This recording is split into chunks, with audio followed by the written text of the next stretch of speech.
நெருக்கத்தில் எடுத்து அவ்வளவு கிடைக்கலாமா? ஆகட்டுமே.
இப்பொழுது ஏண்டி ஆலயத்திற்கு எடுத்து சென்று உணவாக புசிக்கலாம். என்ன இது ஆச்சரியம்! நம்ம கதிரருக்கு வரும் பொழுது ஆலயத்திற்காக அவனை திறக்கப்பட்டிருந்தது. இப்பொழுது ஆலயத்திற்காக மூடப்பட்டது. என்ன காரணமா இருக்கு? உள்ளே இருப்பது யாருன்னு கேட்கலாமா? ஆகட்டுமே. சென்று ஆயிடுச்சு பார்த்து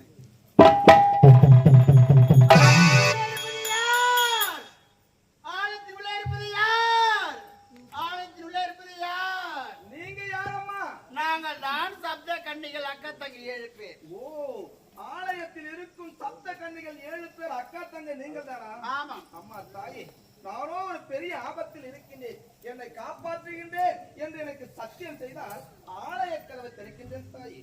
கண்டிப்பா காப்பாற்றுறது வெளியே வாப்பா.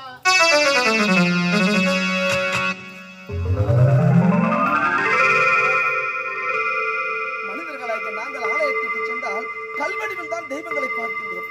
இப்படி கடவுள்களை நேரிலே பார்ப்பதற்கு நான் எத்தனை கோடி புண்ணியம் செய்திருக்க வேண்டும். அம்மா தாயே, அனைவரும் என்னை வாழ்த்துங்கள் தாயே. மகனே, நீ யாரு? உனக்கு நேர்ந்த குறை என்ன?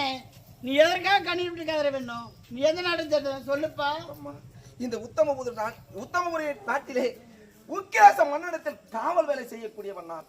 என்ன இந்த உத்தம தாண்டபுரியில் உக்கிராச மன்னனுக்கு வேலை செய்ய தொட்டி வெள்ளைச்சாமி நீதானா?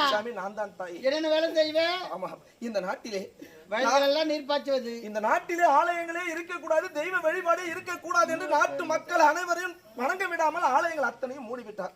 இருந்தாலும் நாட்டு மக்கள் யாருமே பசியோடு இருக்கக்கூடாது என்பதற்காக அரசாங்கத்துக்கு சொந்தமான விவசாய நிலங்கள் அத்தனையும் பயிரிட்டு நாட்டு மக்களுக்கு வாரி வாரி கொடுத்திருக்கின்றார். என்னுடைய வேலையோ அந்த வயல்களுக்கு நீர் பாய்ச்சுவது, ஆடு மாடுகள் மேயாமல் பார்த்துக் கொள்வது, களவு போகாமல் பார்த்துக் கொள்வதுதான் தாயே என்னுடைய வேலை. இருந்தாலும் எந்த வருடமும் இல்லாமல் இந்த வருடம் விளைச்சலோ அமோகமாக விளைஞ்சிருக்கிறது. சர்வ ஜாக்கிரதையாக காவல் புரிய வேண்டும் என்று மன்னர் உரைத்து விட்டார். நானும் ஜாக்கிரதையாக தான் காவல் புரிந்தேன் தாயே. ஆனால் எனக்கே தெரியாமல் அந்த நெற்கதிர்கள் அனைத்தும் களவு போயிருக்கிறது தாயே, களவு போயிருக்கிறது. அப்படியா? யார் திருடினார்கள் என்று தெரியவில்லை. மன்னரிடத்தில் ஓடினேன், உரைத்தேன். அவரோ யார் திருடினார் என்று எனக்கு தெரியும் என்று உரைத்தார். யார் யார் என்று கேட்டேன். யாரும் திருடவில்லையடா, நீதான் திருட என்று என் மீது வீண்பழி சுமத்துகின்றார். நான் என்ன செய்வேன்? கத்தினேன், கதறினேன், அழுதே. நான் திருடவில்லை என்று இருந்தாலும் 6 தினங்கள் அவகாசம் கொடுத்திருக்கின்றார். 6 தினங்களுக்குள்ள அந்த கல்வர்களை ஒப்படைக்க விட்டால் 7வது தினம் உனக்கு தூக்கு தண்டனை என்று உரைத்து விட்டார் தாயே. நான் என்ன செய்வேன்? நான் இறந்து விட்டால் என் ஒரு மனைவியும் 7 குழந்தையும் பசியும் பட்டினியோடு வாடி விடுவார்கள். ஆதரவு இல்லாமல் நடுவீதியில் நின்று விடுவார்கள் தாயே. அந்த நெற்கதிகளால் அறுத்தது யார் என்று உங்களுக்கு தெரிந்தால் கூறுங்களேன் தாயே. வெள்ளசாமி, அந்த கல்வனை நீ கண்டுபிடிக்க முடியாது. அந்த கல்வன் யார் தெரியுமா?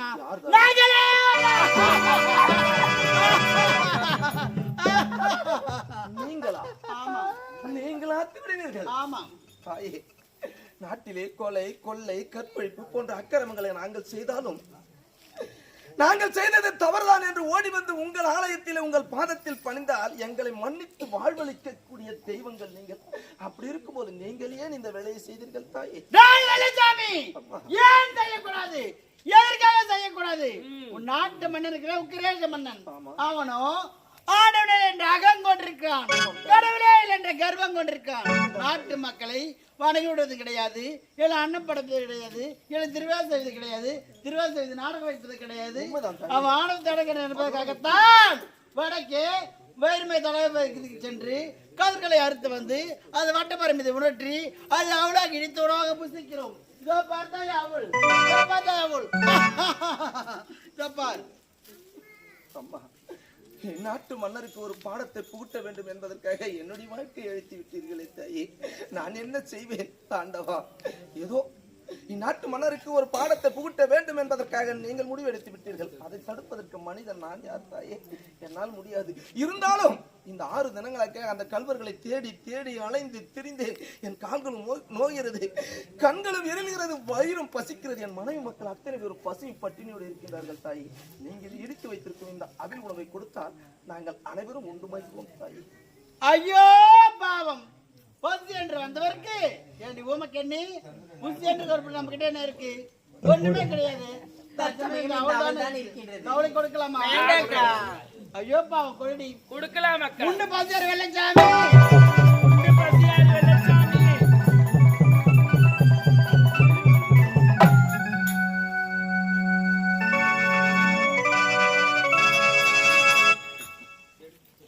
மனிதர்களுக்கு எவ்வளவு பொருள் கொடுத்தாலும் போதாது, இன்னும் வேண்டும் இன்னும் வேண்டும் என்று கேட்போம். ஆனால் போதும் என்று சொல்வது ஒன்னே ஒன்று மட்டும்தான், சாப்பிடுற உணவு மட்டும்தான். அதனால நீங்கள் கொடுத்த இந்த அவில் உணவு எனக்கு போது தாயே. ஆமா, இதை எடுத்து சென்று என் மனைவி மக்கள் நாங்கள் அனைவரும் உண்டு மகிழ வேண்டுமா? திருடியதற்கு இவர்கள் நான் எதற்காக தண்டனை அனுபவிக்க வேண்டும்? விடமாட்டேன். இப்ப செல்கிறேன், நான் மன்னரை சந்திக்கிறேன். இல்லை என்ன நாங்க கொடுத்து அவளை உண்டு பசிய ரமன் முடி போட்டு இந்த உண்மையை எடுத்து சொல்ல போகிறாயா? வெள்ளச்சாமி, என்ன ஆனவருக்கு உனக்கு டாய்? இந்த நாடு அறியே, இந்த நாட்டு மக்கள் அறியே, இந்த ஊர் அறியே, இந்த உலக அறியே, இந்த உண்மையை எடுத்து சொன்னால் உன் சிரமானது 1000 சுக்குலனாக போக வேண்டும்.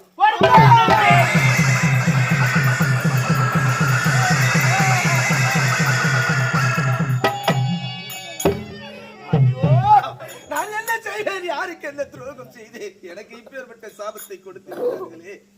திருடியவர்கள் தெய்வங்கள், இந்த தெய்வங்கள் நான் திருடினது என்று மன்னனிடத்தில் உரைக்க போகிறேன் என்று உரைத்ததற்கு யாரிடமாவது உரைத்தால் என்னுடைய சிரசானது 1000 சுக்கலாக போக வேண்டும் என்று சாபத்தை கொடுத்திருக்கிறார்களே.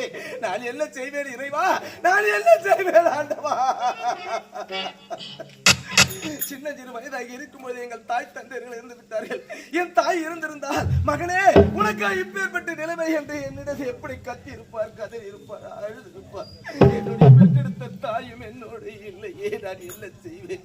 10 மாதம் சுமந்து படாத பாடுபட்டு நெற்றி தேர்வு நிலத்தில் விழ யமனோடு வாதாடி மறுபிறவி எடுத்தும் ஆளாத துயரம் கொண்டும் மகனாக என்ன பெற்ற தாயே, தன்னுடைய மகனுக்கு இப்படியெல்லாம் நடக்கும் என்று தெரிந்ததா? அன்றே என்னை விட்டு பிரிந்தீர்களா? அம்மா,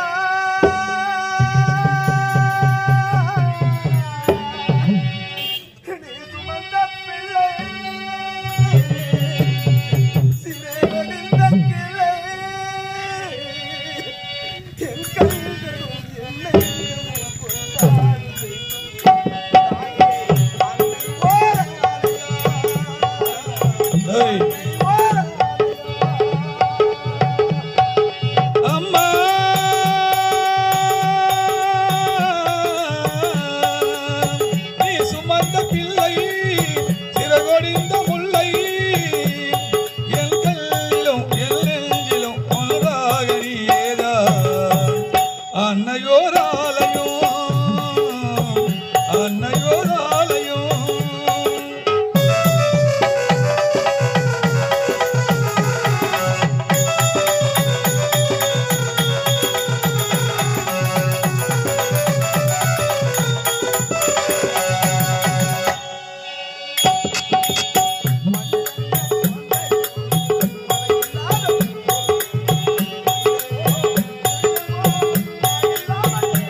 சுமந்த பிள்ளை சிறகொடிந்த முல்லை என் கல்லிலும் என் நெஞ்சிலும் ஒன்றாக நீதான் அன்னையோராலையும் அன்னையோராலையும்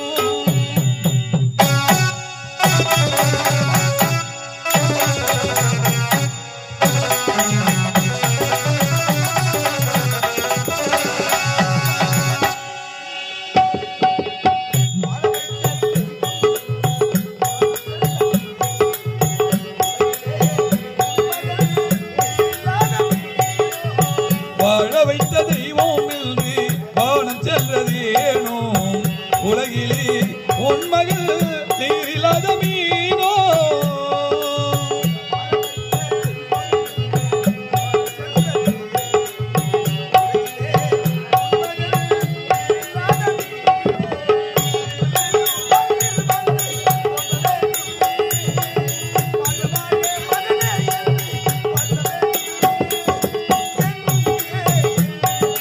அம்மா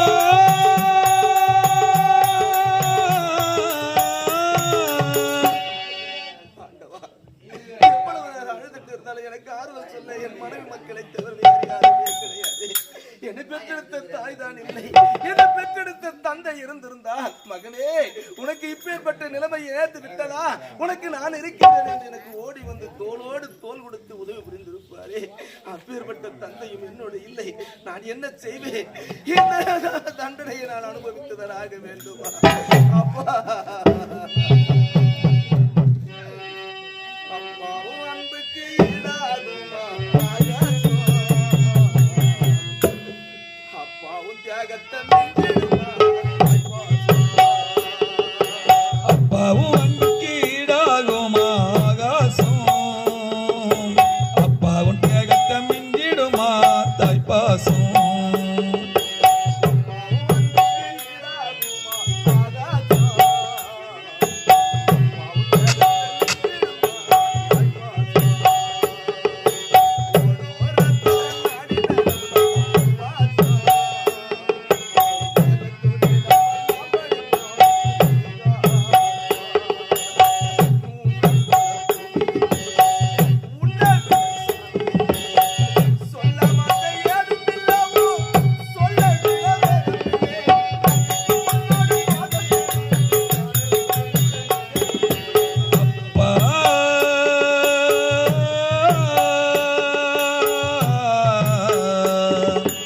அப்பாவும் அன்புக்கு ஈடாகும் ஆகாசம் அப்பாவும் தியாகத்தை மிஞ்சிடுமா தாய்ப்பாசம் ஓடும் ஓரத்தோடாடி நேரம் எல்லாம் வாசம்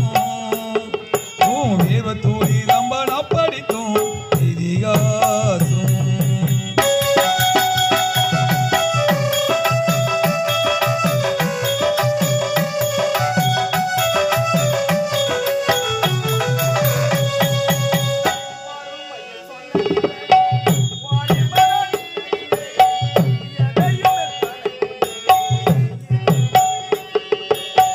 வறுமைய சொன்னதில்லை வாடிமானோ நின்னதில்லை எதையுமே தனக்கு நீ இதுவரை சொன்னதில்லை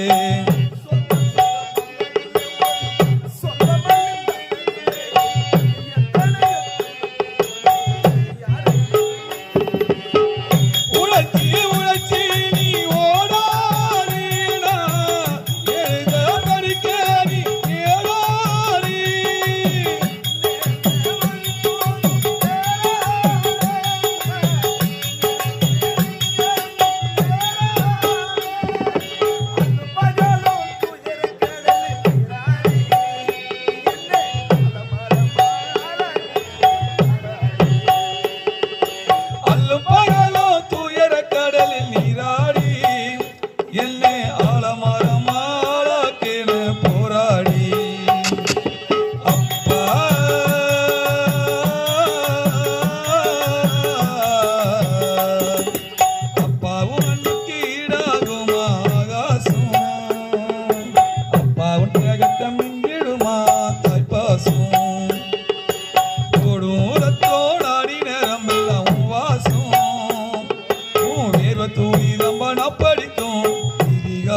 பாசும்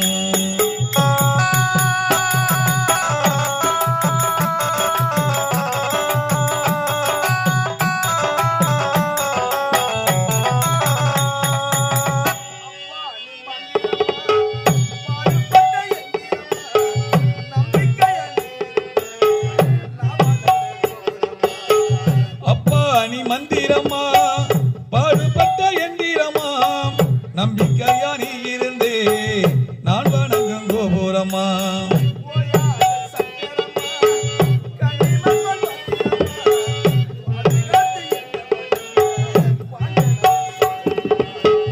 தோளில் சாந்தி நீ ஆராதீனா துவண்ணி விழும்போது சீராதி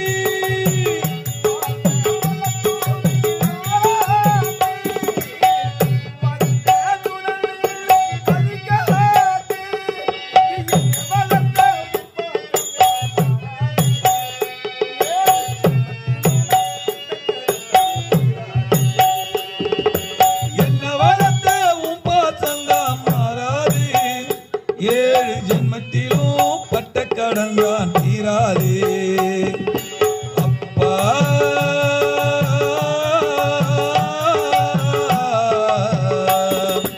அப்பாவும் அன்புக்கு ஈடாகுமா ஆகாசம் அப்பாவும் தேகத்தை மிஞ்சிடுமா தாய்ப்பாசம் ஓடும் ரத்தோடாடி நேரம் எல்லாம் உவாசம் உன் வீரத்தோடி ரம்ப நப்படிக்கும்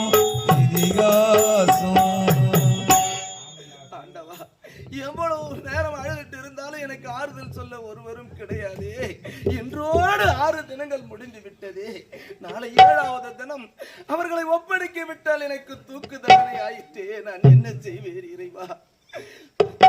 7வது தினம் கல்வர்களை ஒப்படைக்க விட்டாலும் எனக்கு தூக்கு தண்டனை தான். இவர்கள் தான் திருடினார்கள், தெய்வங்கள் தான் திருடினது என்று யாரிடமாவது உரைத்தால் என்னுடைய சிரசானது 1000 சுக்களாக போக வேண்டும் என்று சாபத்தை கொடுத்து விட்டார்கள். அப்பொழுதும் என்னுடைய இறப்பு உறுதியாகிவிட்டது. சரி, என்ன நடந்தாலும் சரி, மன்னரை சென்று சந்திப்போம், என்ன நடக்கிறது என்று பார்ப்போம். மன்னா